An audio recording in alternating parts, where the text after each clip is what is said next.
I'm Logan Crawford, and right now on Spotlight, we're delving into the gripping pages of What a Mess, Blackmail by Mark Levy, a tale of deception, secrets, and the high stakes of military life. Drawing from his diverse experiences, including his time in the United States Marine Corps, the author crafts a story that navigates the murky waters of blackmail within the ranks. We're delighted to have this very talented author join us here today on Spotlight. We thank our team at Atticus Publishing for helping us put him in the spotlight today. And we ask viewers like you to support writers like him by subscribing to our channel and by purchasing his amazing book. The links are below this interview. Mark, great to see you here today on Spotlight. Well, thank you for having me, Logan. I really appreciate this. My pleasure. It's quite a book. It's very, very exciting. It's a page turner for sure. Tell us, or let's give the folks at home an overview of what a Mess Blackmail is all about. So what it's about is really it's a tale of infidelity and a man trying to win back his marriage to his wife because of the infidelity. The blackmail comes in is that obviously the wife doesn't know he's having an affair, and he's being blackmailed by his mistress's 18-year-old son, and he's twice his age at age 35. Right. And it's how it impacts him between him and the blackmailer and him and his wife.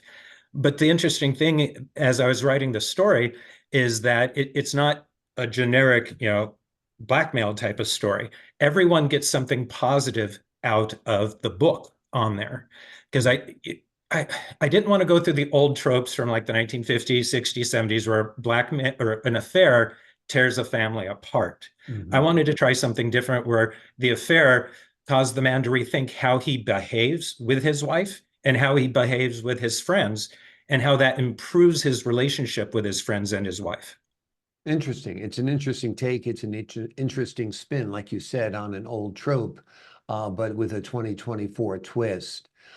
Did you ever experience anything like this when you were in the military?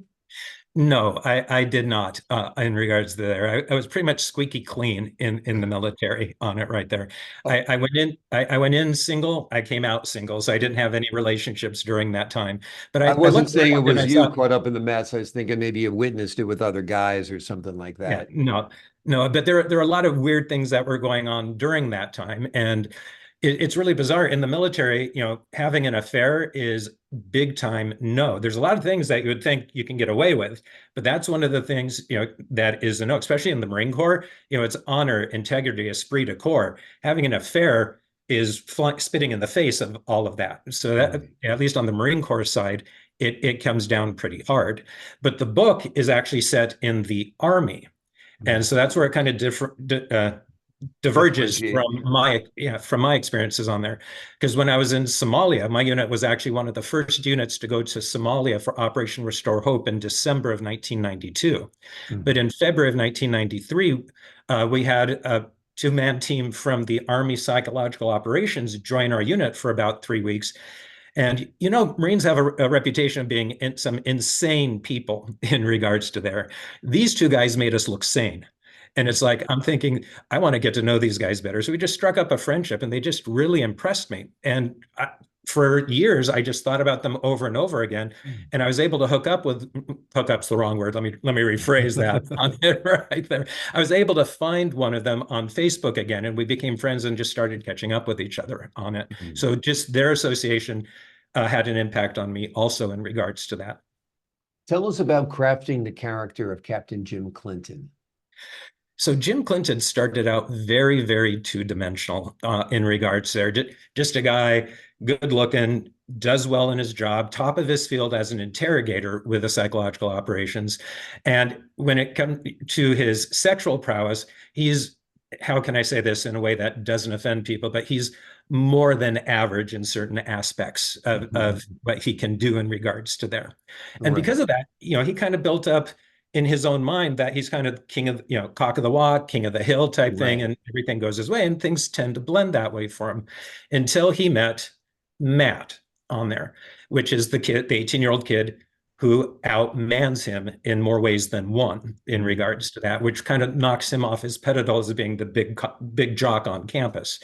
But then because of that, he started having a lot of introspection with himself as why is he acting this way? How did this happen? And you get to learn a lot about his backstory. And it was just so much fun learning more about his backstory because I initially just had this as kind of like maybe a 10 chapter story. It Mhm. blew into 75 chapters by the time Right. I was finished with it on there. Jim is actually the product. His mother at 15 was assaulted and raped at that time, but she kept the baby. And so he's a product of that. So he realizes that he never really had a father figure. He had a grandfather, but he didn't have a father figure. And he just starts to look back on his life and tries to modify his behavior so he becomes a better man. So he can become the man his wife married back when they first met in college. But at the same time, he's not the only one with a secret either. His wife has a secret too. And that plays an impact on why their marriage started to fall apart a little bit in regards to there, because they eventually, instead of staying husband and wife, they became glorified roommates with benefits. And Mhm. so during the story, we get to see how they both start to actually communicate with each other again and try to get over the hurdles while still keeping their own separate secrets from each other. Great story for sure. You've crafted a good one there, Mark. Have you envisioned this as a movie or a series, perhaps? It's funny you should say that. I'm a big comic book geek in regards there. Mhm. So I pictured this as a comic book series, and each chapter was its own monthly edition on there. Overall, I can see this as a television show, kind of like with what Amazon Prime did with Fellow Travelers on there. Mhm. I could sort of see it as a movie, but again, I have so much, this is 676 pages. Right, And when they adapt this type of book that's huge to a movie on there, they leave out so much. So right, I would rather see it adapted to TV than a movie. But I'm open to the movie as long as they hold true to the story right. instead of butchering it to make it fit into a 2 hour time frame because there's a lot in there. Yeah, absolutely, absolutely. So Hollywood, if you're listening, this would be a great series. Amazon Prime, Netflix, Hulu, whoever's out there, for sure. Yes, Yep. absolutely. Are you working on anything new right now? I'm working on the sequel. Okay. Tell us So about that, what that's going to center on. this one ends on a cliffhanger, which I don't want to spoil for anyone on Sure. here. But the book starts out immediately after this, dealing with the ramifications of what happens at the end of the first book and how it affects not only Jim and his wife Charlotte, but also Jim and his mistress, Jim and his mistress's husband, because shockingly, the mistress's husband, Paul, is Jim's best friend because they both work in the same division and they both work in the same office. And then we start to learn how the affair really came to life on there because it's everyone, the way I have it set up, it just seems like we played to his ego. To a certain degree, his ego was played, but why were they playing to the ego? What initially kicked it off that the affair happened? And so we get to learn a lot about that. And then as I'm writing the story, when you start writing, things just go, here's the path, divergent, divergent, divergent, divergent. This is the path we're going to take. I have things all planned out, which aren't going the way I wanted, but I can still Right. incorporate it in because now we're finding out there's actually two traitors in the psychological division in Mm. regards to there. And so now they have to find out who those traitors are. And then we find out that in the first book, I laid the seeds that they're eventually going to go to South and Central America for an operation down there because there's been some human trafficking going on down there that the IDF, Israeli Defense Force, has clued them in on. And so I've got this book planned out to about 6 chapters, and then I have another book planned out that deals specifically with the wives, also with their adventure, that's going to interweave between the two books so that they all come together at the same time, also. Sounds great. So now it'll be a trilogy because you'll have At three least books. two At trilogies. least two trilogies. Excellent, Correct. excellent. Sounds great. How long did you spend in the service and what was your experience like? So I spent 4 years in the military from 89 to 93 in the Marine Corps. And when I chose the Marine Corps, my family was just shocked, like you wouldn't believe. I was 5'10", 125 pounds.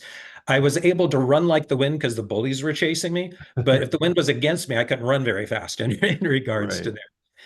But I chose the Marine Corps because my father was in the Air Force, my grandfather was in the Army, my oldest brother and his wife were both in the Navy, and they actually set naval history by being the first married couple in the entire history of the Navy band to retire at the same time.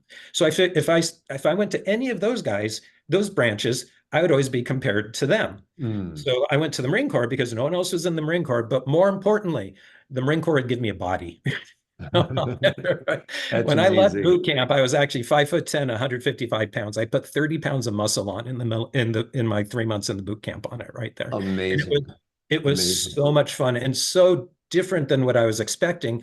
And the Marine Corps sent me to 4 of the hottest places on the planet. I'm from Alaska originally, so it naturally makes sense. Send him to the hottest places on the planet. He'll love Let them that. fry in Somalia. Get them out of Alaska.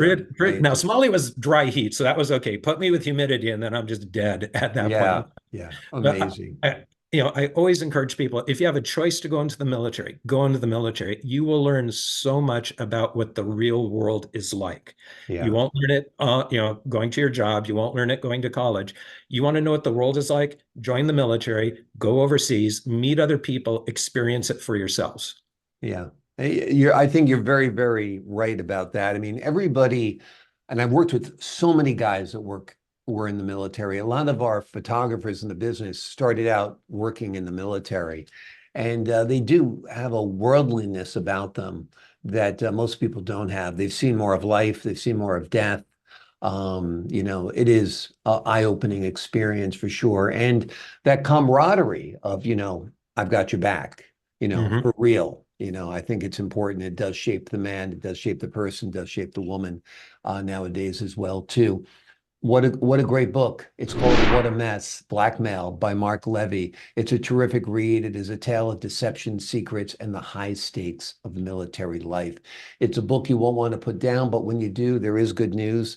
There are multiple sequels that are in the works, I should say. Mark, Sure. thank you so much for joining us here today on Spotlight. Well, thank you for having me, Logan. And also, I just want to give a shout out to your people and the people at Atticus Publishing. They've been so professional. They've been so nice, so warm and welcoming. It's just like from the moment we started talking, it felt like I was a part of the family. It's Awesome. just been a refreshing experience. Thank you. Great, great. Yeah, the folks at Atticus are terrific. They are highly, highly recommended. Mark, thanks so much for joining us here today on Spotlight. Well, thank you for having me. My pleasure. To the folks at home, I'm Logan Crawford, thanking you for your time this time. Until next time on Spotlight.